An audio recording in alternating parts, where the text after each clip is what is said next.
Buongiorno everyone, this is Chef Michael Paradiso and I am here to talk to you about mixing cookies. Our chapter 18 has different methods in it, and so let's talk about those first. So the first method is a one-stage method. One-stage method means that you have your dry ingredients, your wet ingredients, you put everything in the bowl, you mix it with the paddle, and you scoop. The second is your sanding method. Sanding is where you have your dry ingredients, you put in your fat, which is usually cold, you cut that in to where it looks like coarse cornmeal. Once you have that mixed in, then you add your liquids and any other flavorings that you're going to have, okay? So the third is your sponge method. The sponge method is when you whip your egg whites or whole eggs to the consistency that you need, which is, there might be a soft peak for your egg whites to fold in your dry, or it might be a stiff peaks for your whole eggs because you need to fold in your dry ingredients. And those are done usually in smaller batches because they can deflate so quickly. So, and then fourth, of course, is your creaming method, and that's what we're doing today. So creaming method is your fat, which is butter, of course. Everything tastes better with butter. You have your sugars, your salt. We'll put those in the bowl. We'll add our flavoring as well. We have powdered vanilla today. We'll whip that until nice and light. Once it's mixed and it incorporates enough air into it, now we don't need it on high speed, just medium speed. It's whipped. Once we add our liquid, it will hold that liquid, and that's why we want to incorporate enough air so it will hold the moisture in your cookie, and it'll be nice and smooth. It'll be a smooth batter. Once that's all mixed in, then we'll sift in our flour, our baking powder, baking soda, mix that, and the chocolate chips. Now I like to put chocolate chips in our cookies because pumpkin tastes really good with it. This is one of my favorite cookies. It's delicious. So let's get going. Wow, let me show you the equipment first. So today we're going to be using our mixer, of course. We have to use our mixer, creaming method. We have our spatula. We will have our paddle attachment, our mixing bowl. Over here we will have our, this is a strainer, but I use it as a sifter, so that way it's a lot easier to get into the bowl. We have our number 60 scoop, which is a little bit over a half an ounce.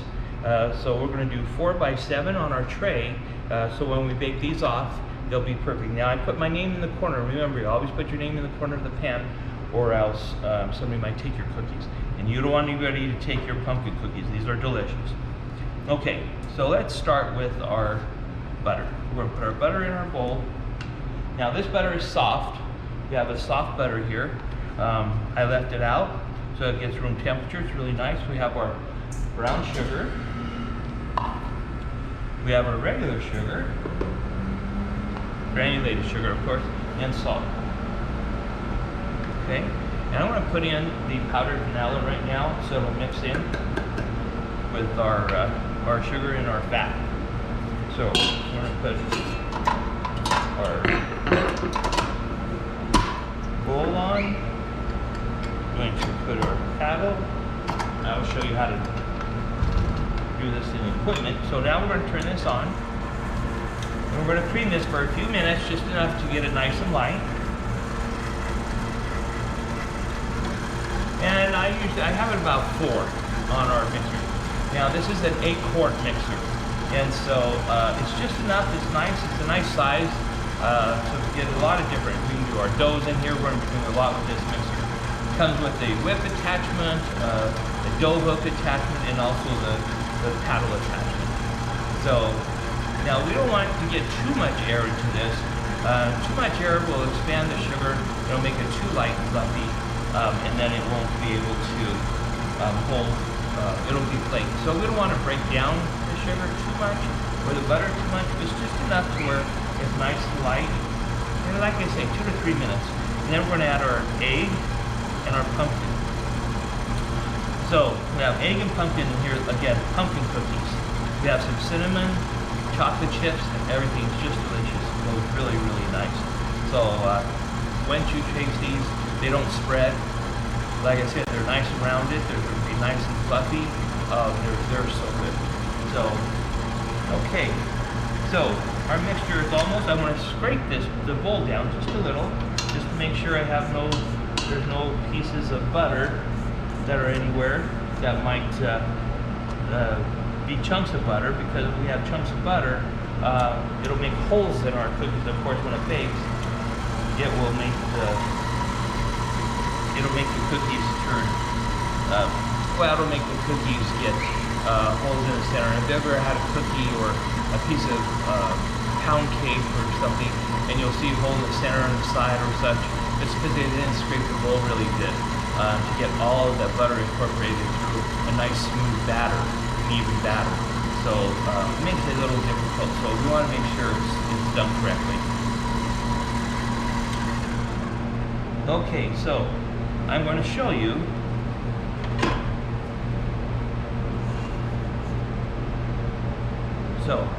this here. We're pretty close. So see, it's nice and light. Now it's just nice and fluffy. It doesn't have that texture when it first started. You're going to see the difference, where it's very nice and light. So I'm going to add our pumpkin.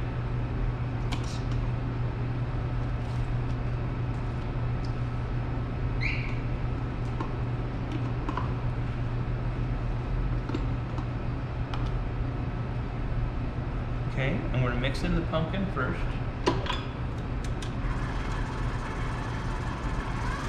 I have it on speed 3. Mix in the pumpkin. And it looks good. So now I'm going to add my eggs. Now I'm going to add the eggs a little at a time, then I'm going to scrape the bottom.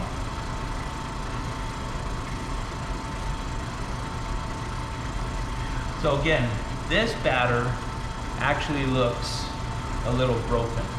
Okay, it won't look.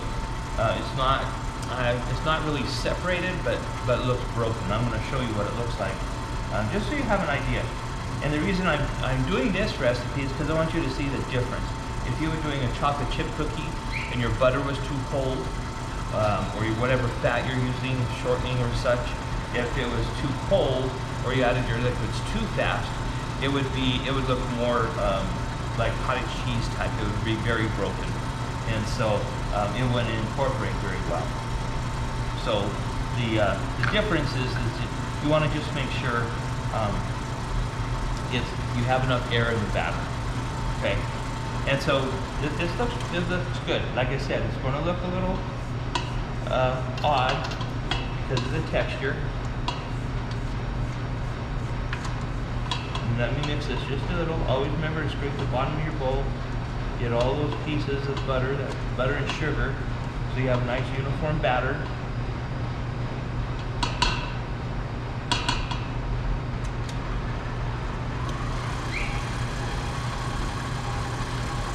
Okay, we want to make sure we have all that put together. I always like to have a piece of parchment on the table, so that way it doesn't get so dirty. You still have to wipe. Remember, sanitation always. Okay, so I believe our batter looks nice. Looks very nice. Doesn't look looks like it's supposed to look like, which is good. So I'm going to actually show you what this looks like. You'll have an idea. And like I said, it's going to look a little bit on the broken side, but that's okay. That's just because of this type of cookie and the batter for this batter. And it's okay because your flour, which is a dryer and a toughener, will absorb all that, all the moisture. Okay, so we're going to look at this, and we see there's no chunks of butter or anything. It's nice and smooth. And so this is what your batter is going to look like. And yes, I know it looks a little bit broken, but hey, we're good to go. Okay, so next, we have our little strainer here. We're going to put in our flour,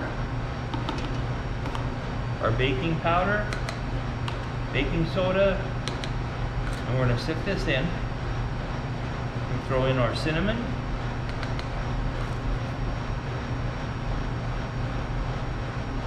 Okay. And sometimes there's little bits of of flour. Sometimes things get in the flour, so you just want to make sure it's nice and smooth. Okay, so now we're going to just fold in our flour. By hand is fine. You can use the paddle if you wish. Doesn't matter. But this is fine as well. So it's going to absorb all that moisture. That flour is doing really nice. I'll show you what it looks like. Just that way you'll have an idea. So I usually hold the bowl on this side like this, so it's a little bit easier to scrape the bottom, make sure I get all the dry parts. Okay, so now it's about 3/4 of the way. You can still see a little bit of the flour. I'm going to throw my chips in, and the reason being is that I want those to be incorporated, but you don't want to overmix your dough. And if you overmix, then your cookies become tough because of the gluten that's in the flour. Now this is an all-purpose flour, which means what it's used for is all-purpose, all different things. You can use it for bread and such, but this is the cookie recipe. It's, like I said, it's delicious, but it works perfectly. So now look how nice we have a beautiful batter. Okay, so now here we have our sheet pan. Okay, we have our scoop, and so when you scoop these, you're actually going to use the side of the bowl to flatten the scoop. 2, 3, 4. Okay, so we have 4, and now I'm going to go 6 more across. 2, 3,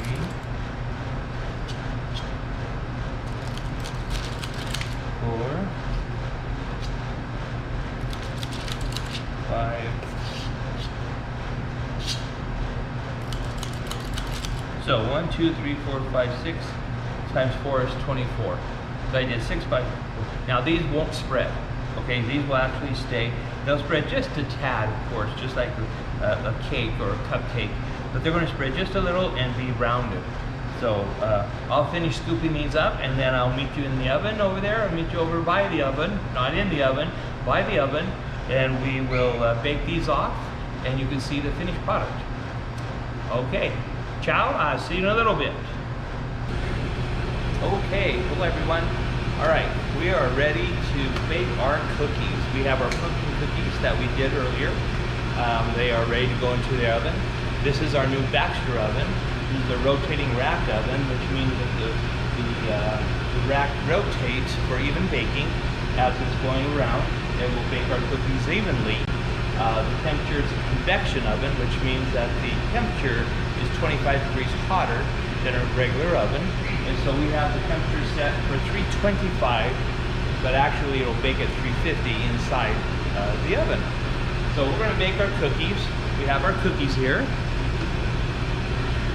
So here's our pumpkin cookies we made, and we have 4x7, so we have 20 cookies on our sheet pan.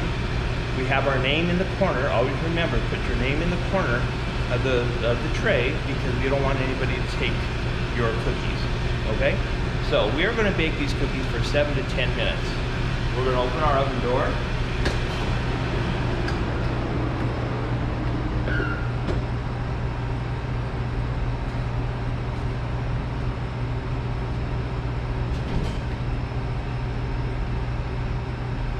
So we're going to make sure the rack is even when we open the door.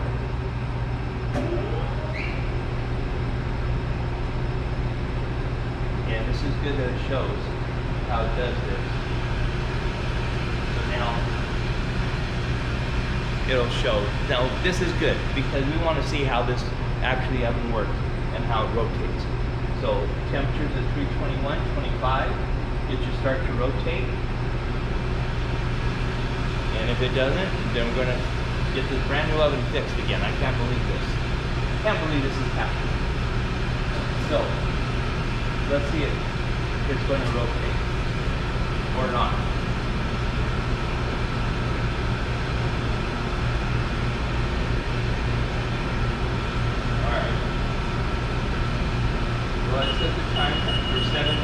set the timer for 7 minutes. Start.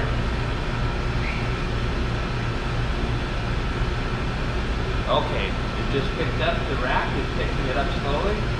There. Okay, now the rack is turning. So we are going to open our door and put our cookies in. We have the timer set. Now we'll open our door all the way. It's very hot on this side, so we want to make sure. There we go. Put our cookies in. And so now we have our timer set. Lights blinking, which means it is ready to go. Okay, so now we're going to go back and we're going to wait for these to bake. We'll come back and when the timer goes off, we'll come check them and see how they're doing. Once they're done, we'll pull them out. Okay, all right, everyone. Timer went off. We're going to check our cookies now. Make sure that they are firm to the touch. I have my gloves on. So they're still a little soft, so we're going to give them a couple more minutes to make sure they're completely done. Set our timer and start. All right. Okay, everyone, as you can hear, our timer is going off, so I'm going to turn that guy off and check the cookies again. Make sure they're done completely.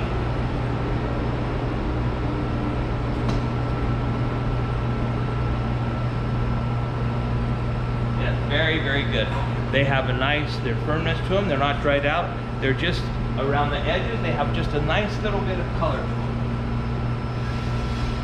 So we'll take those out. I'll give you a look, see how nice they look. All right, so you'll have your cookies to bake, and we'll do our next cookie in just a minute.